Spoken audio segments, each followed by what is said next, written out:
കൊല്ലത്ത് രോഗിയുമായി പോയ ഒരു ആംബുലൻസ് ആക്രമിച്ചു. ആംബുലൻസ് ഡ്രൈവർ ബിബിന് പരിക്കേറ്റു. കൊട്ടിയം ജംഗ്ഷനിൽ ആംബുലൻസ് തടഞ്ഞു നിർത്തിയായിരുന്നു ആക്രമണം നടത്തിയത്. അരുൺ രാജ് വിവരങ്ങളുമായി ചേരുന്നു.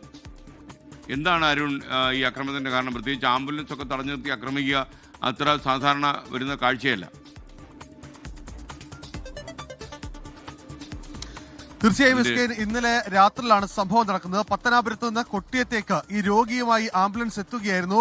ഈ രോഗിയുമായി ആംബുലൻസ് എത്തുന്നതിനിടയ്ക്കാണ് ഈ വഴിയിൽ വെച്ച്, അതായത് കൊട്ടിയം ജംഗ്ഷന് സമീപം വെച്ച് 3 അംഗ സംഘം ഈ ആംബുലൻസിന് മുന്നിൽ ഈ തടസ്സം സൃഷ്ടിച്ച് പോയത്. തുടർന്ന് ആംബുലൻസ് ഡ്രൈവർ ഈ ബൈക്കുകളെ ഓവർടേക്ക് ചെയ്ത് മുന്നിലേക്ക് എത്തി. ഇതിൽ പ്രകോപിതരായ ഈ ബൈക്കിലെത്തിയ യുവാക്കളാണ് ഈ ആംബുലൻസ് തടഞ്ഞു നിർത്തി ഡ്രൈവറെയും അടക്കം മർദ്ദിച്ചത്. ക്രൂരമായ മർദ്ദനമാണ് ഡ്രൈവർക്കടക്കം ഏൽക്കേണ്ടി വന്നത്. മർദ്ദനമേറ്റ ആംബുലൻസ് ഡ്രൈവർ ബിബിൻ ഇപ്പോൾ ആശുപത്രിയിൽ ചികിത്സയിലാണ്. ഈ ആംബുലൻസിന്റെ ചില്ലുകളടക്കം ഈ അക്രമി സംഘം അടിച്ചു തകർക്കുന്ന സ്ഥിതിയടക്കം ഉണ്ടാവുകയും ചെയ്തിട്ടുണ്ട്.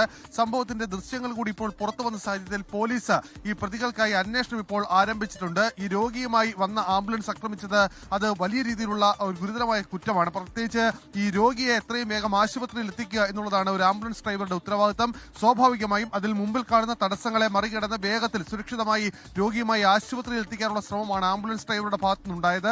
ആ ശ്രമമാണ് പൂർണ്ണമായും ഈ അക്രമി സംഘം പരാജയപ്പെടുത്തുകയും അതിന് മുന്നിൽ കടന്ന് അഭ്യാസം കാണിക്കുകയും ചെയ്തത്. എന്തായാലും സംഭവത്തിൽ ഇപ്പോൾ കൊട്ടിയം പോലീസ് കേസെടുത്തിട്ടുണ്ട്. ലോകത്തെവിടെയായാലും ഏത് സമയത്തും 24 വാർത്തകളും ഓഗ്മെന്റഡ് റിയാലിറ്റി പാക്കേജുകളും എക്സ്പ്ലെയിനറുകളും വിശദമായി കാണാൻ ഞങ്ങളുടെ യൂട്യൂബ് ചാനൽ നിങ്ങൾക്ക് സബ്സ്ക്രൈബ് ചെയ്യാം.